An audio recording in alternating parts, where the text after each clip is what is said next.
hanya kebajikan Tuhan berkenan. Wei Te Tong Tien, saya Ciao Seng Yeni Sujiono dari tempat ibadat Tridharma Hok Leong Keong Jombang, Jawa Timur.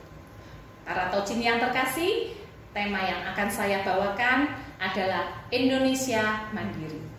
Beberapa waktu yang lalu, seluruh rakyat Indonesia merayakan Hari Kemerdekaan Bangsa Indonesia yang ke-78.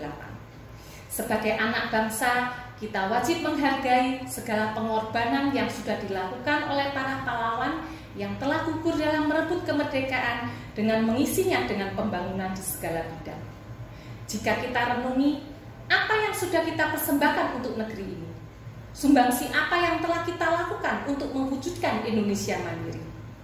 Pengertian mandiri di sini adalah bagaimana negeri ini berdiri dengan kekuatan sendiri tanpa ketergantungan dengan negara lain. Hal ini butuh kerjasama, solidaritas yang tinggi, dan rasa cinta tanah air yang besar, sehingga cita-cita ini dapat terwujud.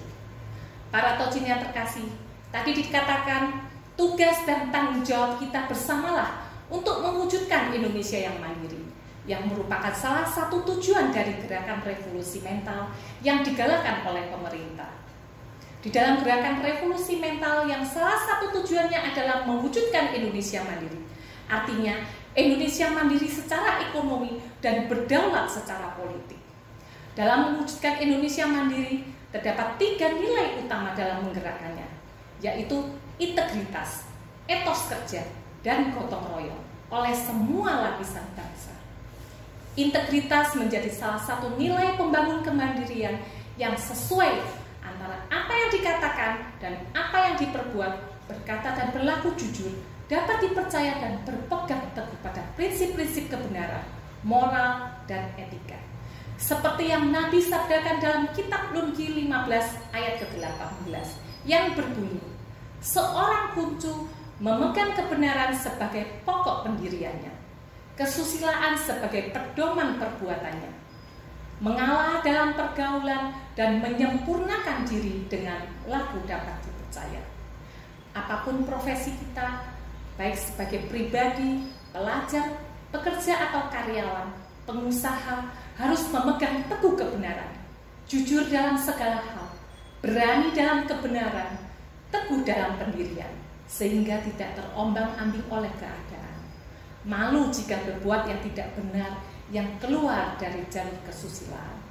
Yang kedua, etos kerja sebagai sebuah sikap yang berorientasi pada hasil yang terbaik, semangat tinggi dalam bersaing, optimis dan selalu mencari cara-cara yang produktif yang menopang dalam menuju Indonesia mandiri.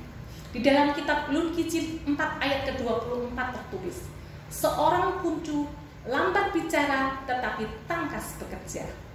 Keyakinan mengenai pentingnya mengandalkan usaha dan kemampuan diri sendiri akan menjadi dasar kukuh membangun Indonesia mandiri. Dengan etos kerja juga dapat dibangun daya saing untuk menghadapi tantangan persaingan pasar internasional. Generasi muda tidak boleh bermalas-malasan, karena tantangan di depan kita akan lebih berat. Kita harus memanfaatkan kemajuan teknologi untuk hal-hal yang positif. Jangan hanya berdiam di zona yang nyaman. Kita akan tertinggal jauh bila hanya duduk menunggu. Yang ketiga adalah nilai gotong royong. Indonesia mandiri bisa tercapai jika semua elemen masyarakat bersatu padu, dari tingkat pusat sampai tingkat daerah, dari lingkungan yang besar hingga lingkungan yang terkecil. Kita bisa memulainya dari lingkungan terkecil kita di dalam masyarakat. Jika kita melihat tetangga kita yang membutuhkan pertolongan, kita segera memberi bantuan, baik berupa moral maupun material. Dengan pedoman di 4 penjuru lautan kita adalah saudara, maka semakin mempertebal rasa empati kita kepada orang lain. Para Tojin yang terkasih, jika kejujuran, kegigihan, semangat dan rasa kepedulian kepada orang lain kita biasakan sejak dulu, maka kita akan menjadi pribadi yang berakhlak mulia, yang dapat menghantarkan negeri ini menuju Indonesia mandiri. Tidak ada kata terlambat jika kita mau berubah, karena hanya yang berkebajikan sajalah yang berkenan di hadapan Dia. Sekian pemaparan dari saya, Wei Te Tong Tien, Shanghai.